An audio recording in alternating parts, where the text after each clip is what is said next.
Admiral Saracen stood before the quantum transmitter array, her weathered hands trembling slightly as she prepared to send humanity's final broadcast across the galaxy.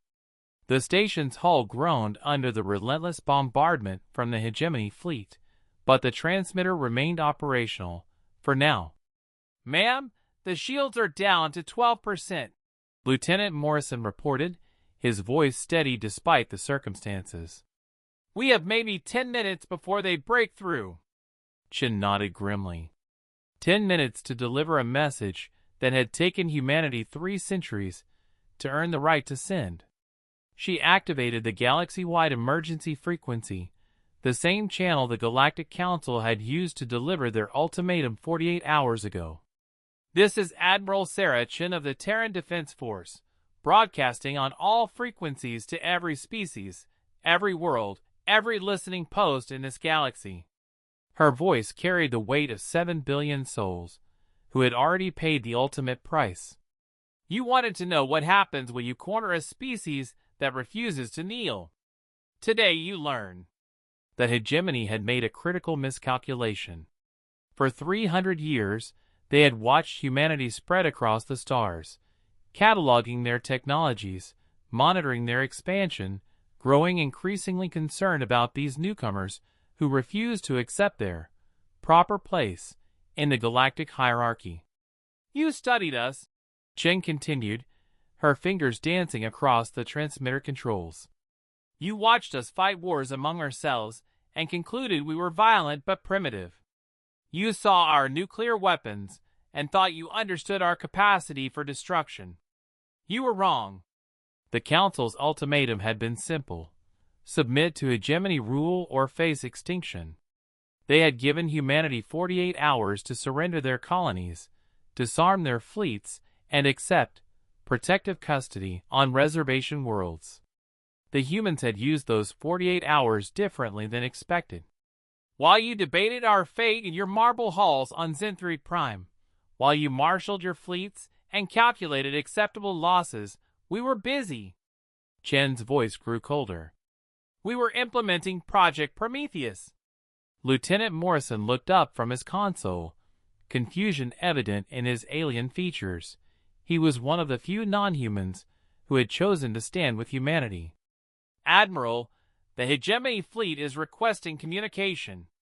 They seem agitated about something."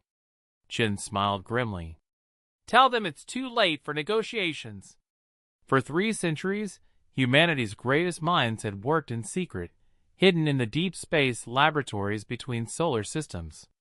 While the galaxy watched their expansion and counted their battleships, they had missed the real threat: human ingenuity combined with human spite.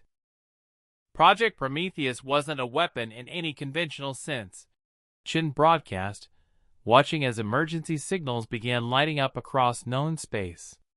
"It was a revelation.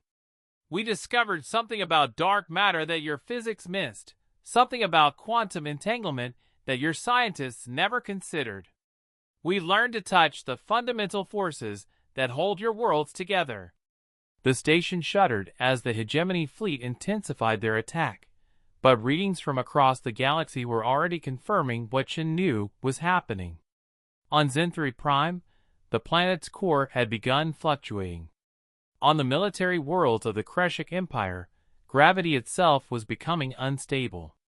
Across 43 different star systems, the worlds that had voted to exterminate humanity were discovering that their planet's atomic bonds were no longer as reliable as physics suggested they should be.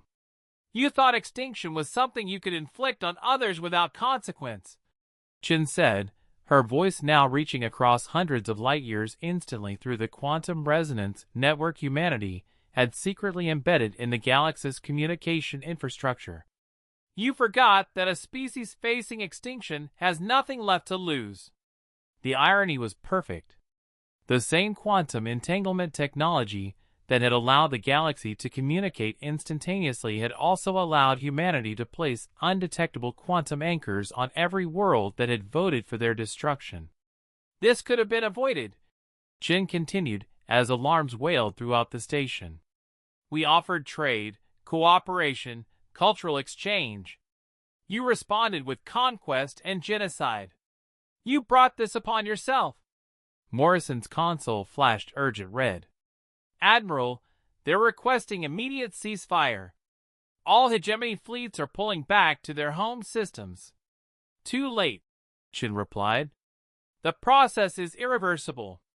Every world that voted to destroy us will experience what we call quantum dissolution over the next 72 hours. Their atomic structure will simply stop maintaining coherence.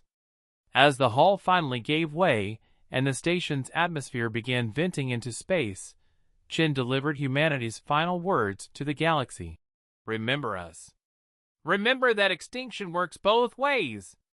And next time a species offers you friendship, perhaps you'll choose more wisely.